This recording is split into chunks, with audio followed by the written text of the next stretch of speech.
政府保护的并非是任何一座建筑，政府保护的是见证我们独立之路重要篇章的一个地点。我们纪念的并非只是一位领袖，我们纪念的是建国一代争取独立自主的奋斗历程。这是其他地方或纪念馆无法取代的。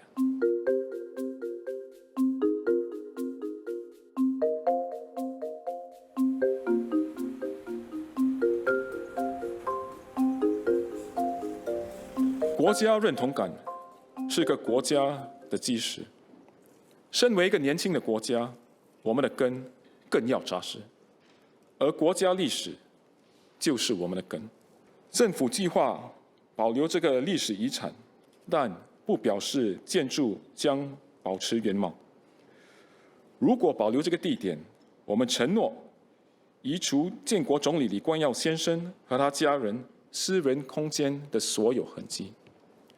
我们将研究如何妥善处理建筑及结构，让这个地点可以成为国民教育场所，让年轻一代有机会走出课堂，到现场亲身体会历史，更深刻地理解成为新加坡人的意义。昨天，《联合早报》评论这一点，政府的做法是从符合国家利益的角度决策，超越政治、家族和个人层面。保留这个遗址，可以确保我们的建国历史能够代代相传。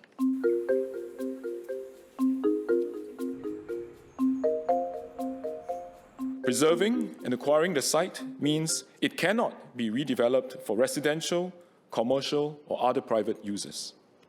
Preserving the site means we will be able to avoid a situation where private parties attempt to purchase 38 Oxley Road in future just to have an address that is associated with Mr. Lee's residence. I'm sure all of us in this House and the vast majority of Singaporeans will want to make sure that that situation does not happen.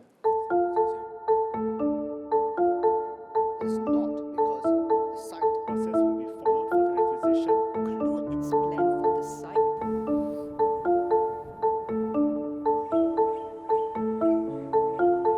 Minister is correct that there will come a day in the future when no living Singaporean remembers the period of independence.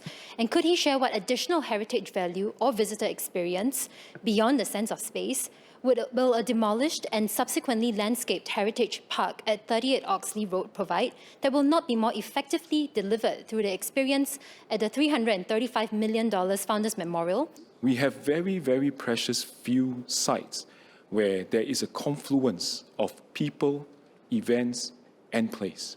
The Founders Memorial is recreated on reclaimed land. It is not the same space where the events took place. It is not the same space where the people came together. It is not the same space where the struggles took place. There will not be that same sense of authenticity. This site is unique, behooves us to preserve it, okay? And if the preservation were to go through, and this site will augment the Founders Memorial to give Singaporeans a fuller understanding of what it means to be Singaporean, our sense of national identity, and how we can forge forward as one people.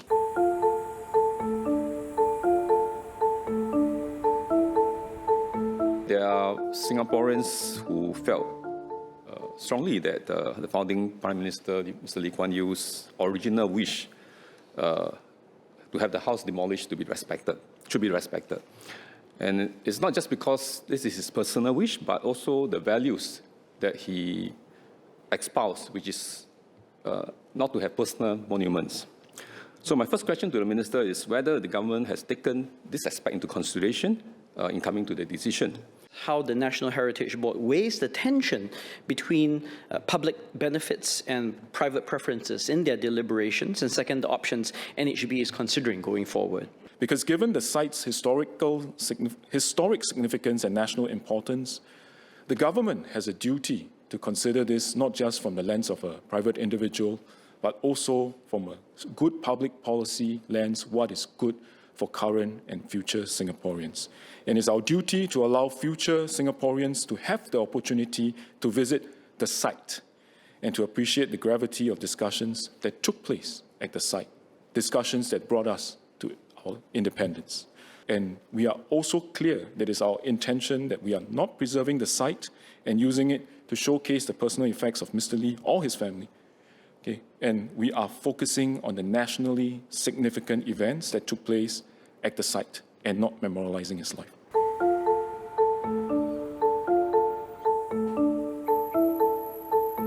I would like to clarify with the Acting Minister, what does it mean by removing all traces from the building, and does the underground dining room consider part of Mr. Lee's private space? There are spaces within the buildings that have been widely documented in different forms of media in the past, and all these were done prior to Mr. Lee's passing, the basement dining room being one of them.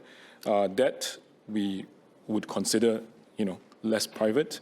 But there would be other spaces, such as bedrooms, which do not have any association with the historically significant events that took place at the site. And to respect Mr. Lee's wishes, such personal spaces would then be reconfigured or removed. And it will range from removing furnishings, fixtures, or any objects still left, to potentially also tearing down such spaces while taking into consideration issues like structural integrity and the safety of the buildings. And the exact nature of the removal will only be determined subsequently when we are able to access the site. The relevant officers have had a chance to go through, as well as the eventual treatment of the buildings and the structures within the site.